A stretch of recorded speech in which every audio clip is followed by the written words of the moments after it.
తెలంగాణలో 5 రోజుల పాటు వర్షాలు దంచుకొట్టనున్నాయి. ఈ మేరకు హైదరాబాద్ వాతావరణ కేంద్రం అధికారులు వర్ష సూచన చేశారు. జూలై 9 వరకు రాష్ట్రంలోని పలు జిల్లాల్లో వర్షాలు కురుస్తాయని చెప్పారు. మొత్తం 15 జిల్లాల్లో ఉరుములు మెరుపులతో కూడిన తేలికపాటి నుంచి ఓ మోస్తరు వర్షాలు కురుస్తాయని హెచ్చరించారు.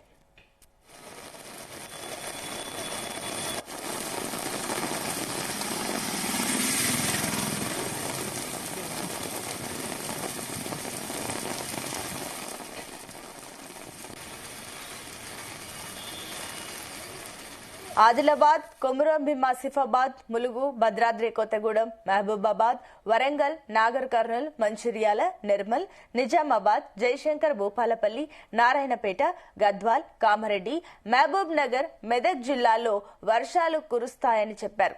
ఈ జిల్లాల్లో గంటకు 30 నుంచి 40 కిలోమీటర్ల వేగంతో ఈదురుగాలులతో పాటు ఉరుములు మెరుపులతో కూడిన వర్షాలు పడే అవకాశం ఉందన్నారు.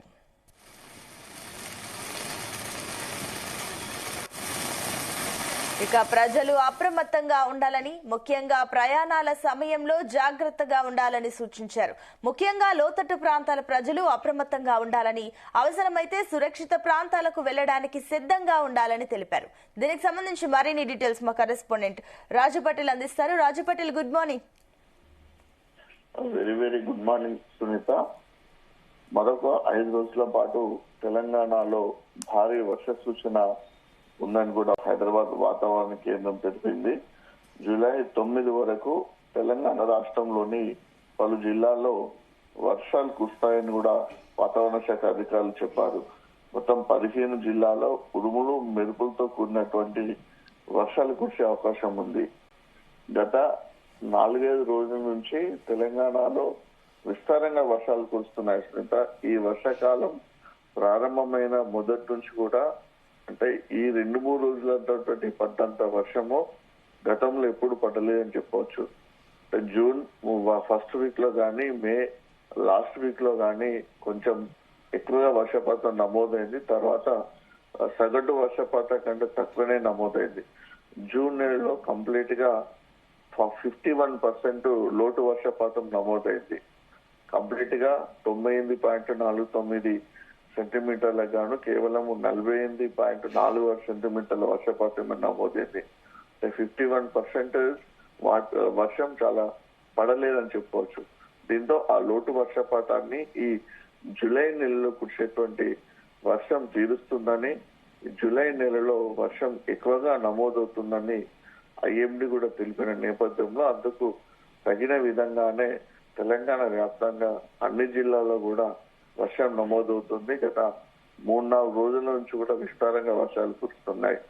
ఆదిలాబాద్, నిర్మల్, నిజామాబాద్, కామారెడ్డి, మంచిర్యాల, కొమురంభీం ఆసిఫాబాద్ జిల్లా, పెద్దపల్లి, సిరిసిల్ల, జగిత్యాల, జయశంకర్, భూపాలపల్లి జిల్లా, ములుగు, భద్రాద్రి కొత్తగూడెం, మహబూబ్ నగర్, ఖమ్మం, వరంగల్, వికారాబాద్, రంగారెడ్డి, మేడ్చల్, మల్కాజ్గిరి, హైదరాబాద్ ఈ ప్రాంతాల్లో కూడా గత 2-3 రోజుల నుంచి కూడా వర్షాలు ఎక్కువగా నమోదవుతున్నాయి. దీంతో ముఖ్యంగా ఈ గ్రామీణ ప్రాంతాల్లో ఉన్నటువంటి జిల్లాలో ఉన్నటువంటి రైతాంగం మాత్రం చాలా ఆనందం వ్యక్తం చేస్తుంది.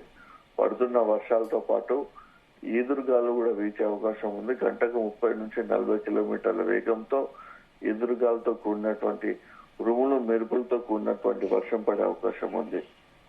ఈ వర్షాకాలం ఖరీఫ్ సీజన్ ప్రారంభమైనప్పటి నుంచి లేదా 3-4 రోజుల నుంచి కురుస్తున్నటువంటి వర్షము అధిక వర్షపాతంగా చెప్పవచ్చు. ఎందుకంటే సాధారణ వర్షపాతం కంటే ఎక్కువగా వర్షం కురుస్తుంది. దీంతో అన్నదాతలు వ్యవసాయ పనుల్లో పూర్తిగా నిమగ్నం అయిపోయారు. ఎక్కడ చూసినా సరే అటు పత్తి చేనులలో కానీ, ఇటు వరి పొలాల్లో కానీ, మిగతా చోట్ల వ్యవసాయ భూముల్లో కానీ కంప్లీట్ గా అన్నదాతలు కూలీలతోటి ఒక రకమైనటువంటి సందడి వాతావరణం కనిపిస్తుంది. ఇన్నాళ్ళు వర్షం కోసం ఎదురు చూసినటువంటి అన్నదాతలకు ఇప్పుడు కురుస్తున్నటువంటి వర్షం చాలా ఆనందాన్ని ఇస్తుందని చెప్పవచ్చు. దాంతో పాటు పంటలకు కూడా, ముఖ్యంగా పత్తి పంటకు పునరుజ్జీవనం కలిగిస్తుంది. పత్తి పంటకు ప్రాణం పోసిందని కూడా అన్నదాతలు అంటున్నారు. మొలకెత్తినటువంటి పత్తి విత్తనాలు ఏపుగా పెరిగేటువంటి దశలో వానలు లేక ఎండిపోయేటువంటి సిచ్యువేషన్ వచ్చినటువంటి క్రమంలో కురుస్తున్న వర్షాలు పత్తి పంటకు ప్రాణం పోసాయని కూడా అన్నదాతలు చెప్తున్న పరిస్థితి తెలంగాణలోని పత్తి రైతులకు కనిపిస్తుంది. సో ఇప్పుడు కురుస్తున్నటువంటి వర్షంతో సడన్ గా ఒకటేసారి ముఖ్యంగా వరికి సంబంధించినటువంటి నాట్ల ప్రక్రియను కూడా రైతాంగం స్పీడప్ చేసిందని చెప్పవచ్చు. పొలాలు దున్నుతున్నారు, వరి నాట్లు వేస్తున్నారు. దీంతో తీవ్రమైనటువంటి కూలీల కొరత ఏర్పడింది. వరి నాట్లు వేయడానికి సరిపడా కూలీలు లేక అటు రైతాంగం బీహార్, మధ్యప్రదేశ్ నుంచి మగవారిని తీసుకొచ్చి మగవారితోటి వరి నాట్లు వేపిస్తున్నారు. చాలా విపరీతమైనటువంటి కూలీల కొరత ఒకవైపు కనిపిస్తుంది. ఇక వర్షం భారీగా నమోదు కావాల్సిన అవసరం కూడా ఉంది. ఎందుకంటే కొత్త నీరు పడుతున్నటువంటి వర్షంతో చెరువుల్లో కానీ, వాగుల్లో కానీ, నదుల్లోకి ఈ వర్షాకాలం సంబంధించినటువంటి కొత్త నీరు వచ్చి చేరుతుంది. కానీ భారీ ప్రవాహం మాత్రం ఇప్పటి వరకు జరగలేదని చెప్పవచ్చు. అంటే కుండపోత వర్షం కానీ భారీ వర్షం పడాల్సినటువంటి అవసరం ఎంతైనా ఉంది. ఎందుకంటే ఇప్పుడు కురుస్తున్నటువంటి వర్షం కానీ, ఇప్పుడు ఉన్నటువంటి వాటర్ కానీ రాబోయేటువంటి పూర్తి పంటలకు అనుకూలంగా లేదని చెప్పవచ్చు. కాబట్టి ఇక భారీగా వర్షాలు పడాలి. ఇటు ఉమ్మడి ఆదిలాబాద్ జిల్లా, మహారాష్ట్రలో కురుస్తున్నటువంటి వర్షాలతోటి పెన్గంగ నది, ప్రాణహిత నది రెండు నదులు ప్రవహిస్తున్నాయి. దీంతో ప్రాణహిత నది ప్రవాహంతో కాళేశ్వరం వద్ద గోదావరి నది ఉరకలు వేస్తుంది. గోదావరి నది ప్రవాహంతో కాళేశ్వరం మేడిగడ్డ లక్ష్మీ బ్యారేజ్ వద్ద 85,000 క్యూసెక్ల నీరు దిగువకు వెళ్తుంది. కొత్త నీరు గోదావరి కాళేశ్వరం వద్ద కనిపిస్తుంది. దీంతో వచ్చేటువంటి భక్తులు కూడా ఎంతో సంతోషపడుతున్నారు. కొత్తగా వస్తున్నటువంటి గోదావరిలో జలకళ సంతరించుకున్నటువంటి గోదావరి నదిలో భక్తులందరూ కూడా స్నానాలు చేస్తున్నారు. కాళేశ్వరం వద్ద ఆ ఒడ్డును ఈ ఒడ్డును పట్టుకొని గోదావరి నది పరవలు తొక్కుతుంది.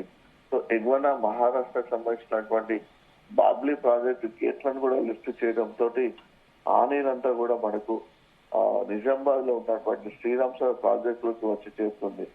సో గోదావరి నది ప్రవాహం అయితే మనకు ఎగువ ప్రాంతాల్లో లేదు, కానీ కాళేశ్వరం వద్ద మాత్రం ప్రారంభమై దిగువకు వెళ్తుంది. దాదాపు భద్రాచలం వరకు కూడా గోదావరి నది ప్రవాహము ప్రాణహిత వాటర్ తోటి ఈ రోజు చేరుకునే అవకాశం ఉంది. సో అక్కడ గోదావరి నది చాలా మంచిగా ప్రవహించడంతో ఆ ప్రాంత రైతాంగం కూడా ఆనందం వ్యక్తం చేస్తున్నారు. ఇక కృష్ణా నదికి వచ్చేసరికి శ్రీశైలం ప్రాజెక్టు నీటి మట్టం కూడా క్రమక్రమంగా పెరుగుతుంది. ఎగువన కృష్ణా నది పరివాహక ప్రాంతాల్లో కురుస్తున్నటువంటి వర్షాలతోటి శ్రీశైలం ప్రాజెక్టులోకి వాటర్ ఎక్కువగా వస్తుంది. జూరాల ప్రాజెక్టు కూడా నిండడంతో వాటర్ ను దిగువకు వదులుతున్నారు. దీంతో అక్కడ ఉన్నటువంటి స్పిల్వే ద్వారా 33,200 క్యూసెక్లు, విద్యుత్ ఉత్పత్తి ద్వారా 32,034 క్యూసెక్ల వాటర్ శ్రీశైలంలోకి వస్తుంది. శ్రీశైలం నీటి మట్టము 875 అడుగుల గాను ప్రస్తుతానికి 167 అడుగుల నీటి మట్టంగా అక్కడ ఉంది. సో శ్రీశైలం ప్రాజెక్ట్ నుంచి జల విద్యుత్ కూడా ఉత్పత్తి అవడంతో 58,570 క్యూసెక్ల వాటర్ దిగువన్నటువంటి అటు నాగార్జున సాగర్ కూడా వెళ్తుంది. సో నాగార్జున సాగర్ కు కూడా వాటర్ వస్తుంది. కాబట్టి అటు కర్ణాటకలో కురుస్తున్నటువంటి వర్షాల వలన కృష్ణా నది అటు పరుగులు పెడుతుంది. అంటే ఇటు గోదావరి నదికి తెలంగాణకు ముఖ్యమైనటువంటి రెండు నదులు అయినటువంటి గోదావరి, కృష్ణ, ఈ రెండు నదుల యొక్క ప్రవాహం ప్రారంభమైంది. కానీ భారీగా వర్షాలు పడాల్సిన అవసరం ఉంది. ఎందుకంటే ఇంకా డ్యాముల్లోకి కానీ భారీగా ఉన్నటువంటి మేజర్ ప్రాజెక్ట్ అయినటువంటి ఎస్ఆర్ఎస్ కానీ, ఎల్లంపల్లి కానీ, మిడ్ మేనర్ కానీ, లోవర్ మేనర్ డ్యామ్ కానీ, కడెం ప్రాజెక్ట్ కానీ వీటిలోకి ఇంకా వాటర్ రాలేదు. కాబట్టి ఈ ప్రాజెక్టులోకి కూడా వాటర్ రావాల్సి ఉంది. సాగునీటికి సంబంధించినటువంటి వాటర్ వస్తుంది. మిగతా ఆయకట్టు కూడా సాగే అవకాశం ఉన్నటువంటి నేపథ్యంలో ప్రస్తుతం కురుస్తున్నటువంటి వర్షాలు అయితే చాలా రైతాంగానికి ఎంతో ఉపయోగకరంగా, పంటలకు మేలు చేసే విధంగా ఉన్నాయి. రాబోయే 4-5 రోజుల పాటు కూడా ఇదే పరిస్థితి ఉంటే కనుక సరిపడేటువంటి వాటరు ఈ ప్రస్తుత కాలానికి ఉపయోగించుకునే అవసరం ఉంటుంది. Right Raju Patel, thank you.